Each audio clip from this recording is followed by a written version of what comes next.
अस्सलाम वालेकुम everyone, welcome to my YouTube channel. I hope आप लोग सब ठीक होंगे, खैरियत से होंगे। आज मैं आप लोगों के साथ शेयर कर रही हूँ आलू गोश्त के सालन की रेसिपी, जो कि अम्मी बनाया करती थी। तो शोरबे वाला आलू गोश्त का सालन जो कि सबको बहुत पसंद आता है, बच्चों को, बड़ों को। तो आज मैं उसकी रेसिपी आपके साथ शेयर करने वाली हूँ। यहाँ मैंने आलू की जगह भी यूज़ की है। भी जो सिंधी वेजिटेबल होती है और बहुत अच्छी और फ़ायदेमंद होती है। तो चलिए हम स्टार्ट करते हैं कि हमें इसमें क्या क्या चीज़ें चाहिए। सबसे पहले यहाँ पर मैंने दो छोटी सी दालचीनी की लकड़ी के टुकड़े ले लिए हैं, एक बड़ी इलायची खोल कर ले ली है, दो लौंगे ले ली हैं और मैंने तकरीबन 1 टीस्पून इसमें ज़ीरा डाल दिया है। अब ये लेकर मैंने क्या करना है कि जो मटन लिया है, आधा किलो तकरीबन मटन है और ये जो मैं बना रही हूँ 2 से 3 लोगों की सर्विंग है। तो इसमें मैंने एक बड़ी प्याज कट करके और जितना मटन था उससे थोड़ा सा ऊपर पानी डालकर और ये जो मसाला, गरम मसाला मैंने निकाला था, ये डालकर मैं गोश्त को गलने तक के लिए पकाऊंगी। तकरीबन 15 मिनट तक मैं पकाऊंगी उसको, जिसमें ये अच्छे से पक जाएगा और गोश्त गल जाएगा। तो फिर हम बाकी का तैयार करना स्टार्ट करेंगे। तो अभी हम 15 मिनट बाद देखते हैं। ये 15 मिनट हो गए हैं और ये गोश्त तकरीबन गल गया है, इसकी यखनी भी बन गई है और सारा मसाला भी अलग है। मैं चेक कर चुकी हूँ इसको।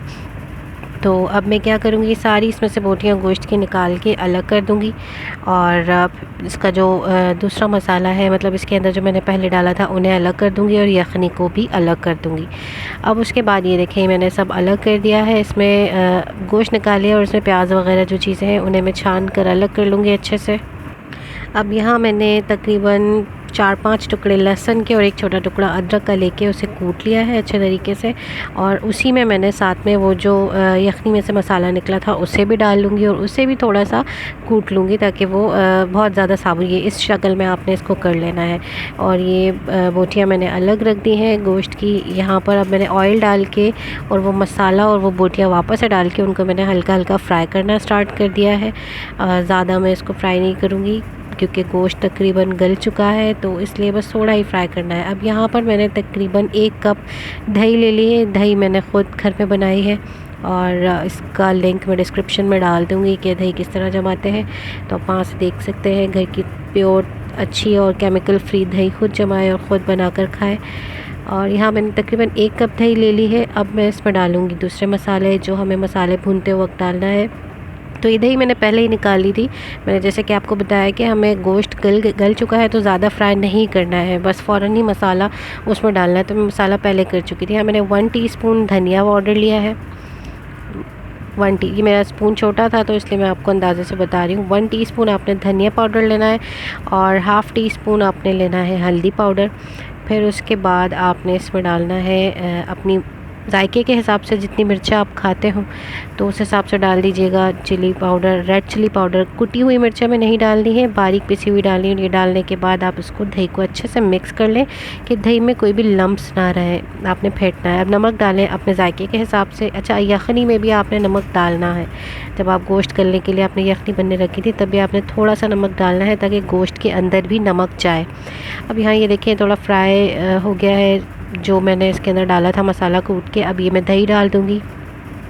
अब आप देख रहे हैं कि इसमें सालन में कोई प्याज, कुछ टमाटर वगैरह नज़र नहीं आएगा और मैंने टमाटर डाला भी नहीं क्योंकि जब हमें शोरबे वाला सालन चाहिए अम्मी के हाथों का बना हुआ, तो इसी रेसिपी से बनाना पड़ेगा। यहाँ मैंने भी को भी बॉईल कर लिया है और अब मैं इसे कट कर लूँगी भी को, क्योंकि सालन भुनते के साथ में मुझे भी डालनी है।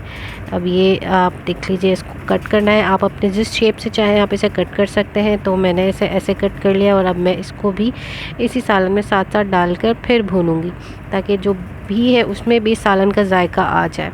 भी एक बहुत अच्छी सब्ज़ी है और ये एक सिंधी वेजिटेबल जानी मानी जाती है। इसको खाना चाहिए, हेल्थ के लिए बहुत अच्छी होती है, इसके बहुत बेनिफिट्स हैं। अब ये देखें फ्राई हो गया है, तकरीबन ऑयल अलग हो गया है और मसाला भुन चुका है। तो अब मैं वो जो यखनी थी वो इसमें डाल दूँगी। शोरबा मज़ीद आप रखना चाहते हैं तो यखनी को भी आप ज़्यादा ही रखिएगा। मैं इसमें पानी बिल्कुल नहीं डाला है और ना आप भी ना डालें।